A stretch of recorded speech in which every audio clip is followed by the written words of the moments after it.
Okay, guys, this is one of the best things I've ever seen on the internet. This woman is phenomenal. Just sit back and have a listen. Great Georgia. I just wanted to make this follow-up video because I just seen the absolute disgrace headlines in the papers today. But not surprised with the dirty, filthy prostitutes and who owns them, you know. Calling Mr. Trump and Conor McGregor two rapists, you know, isn't it hilarious? Two rapists, yeah, is that so? And what about now the Rape Crisis Centre?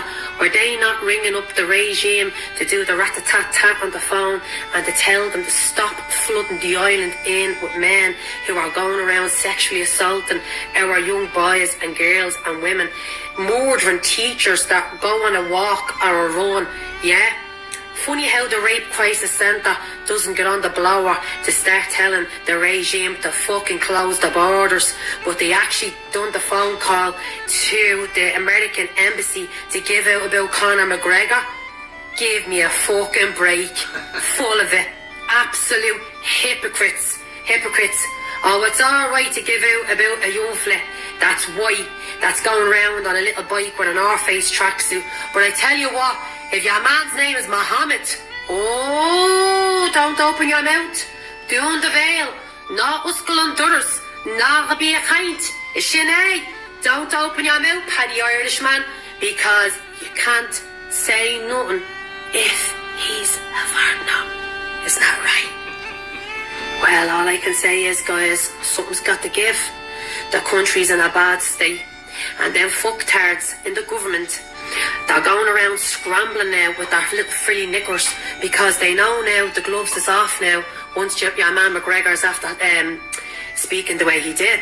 And I just say to people, please put your personal differences aside, whatever what you think about him, because the same people that are calling him a rapist are the same people that are sitting back while our supposed government are flooding this island with the very people that are doing these heinous acts to our boys, our girls, yeah? Okay? Women are being murdered. Look what happens to that poor teacher.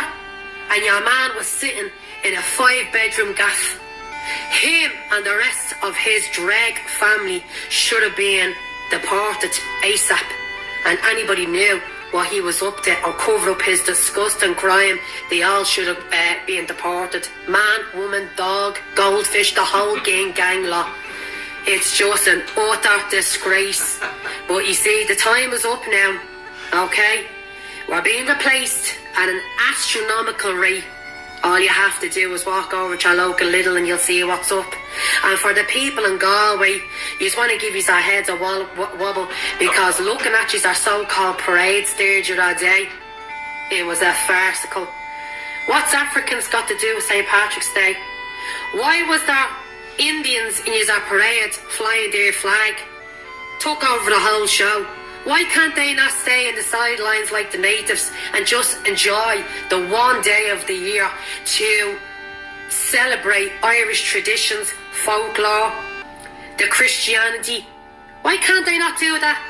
Who gave them the go-ahead to be going along in that parade? Oh, I know who gave them the go-ahead. The traitor face paddywhacks that fly under the guise of the little NGOs that work for the government, yeah?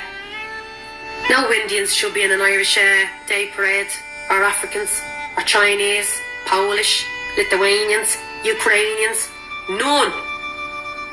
It should be only Indigenous Irish, celebrating Indigenous Irish traditions, okay? Because if I go to Ukraine, I want to see their traditions, and I don't feel the need to start putting on their attire and or start going around doing a bit of Irish dancing. Hey, look at me, I want to be seen. I don't give a fuck how long you've been in the country. You sit back, you enjoy the show, and that's all there is to it. But no, We can't even have that.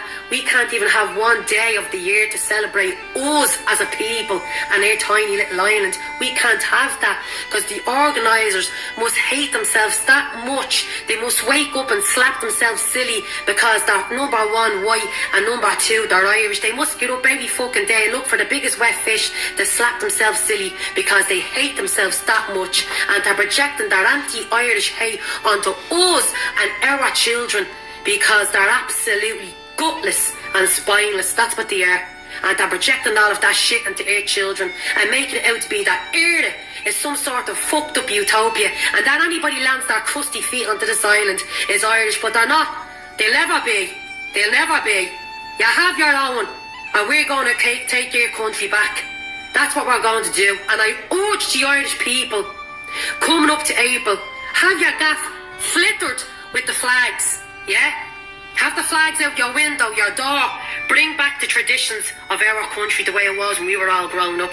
Get the flags out, the tricolour or the green flag with the harp on it. Have your houses all decorated, top to bottom.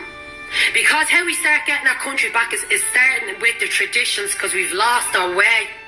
You don't just celebrate being Irish when there's a fucking football match or a rugby match going on. We've got to do it 7 days of the week. We've got to start speaking up and taking shit back because we've sat back so long and allowed this to happen.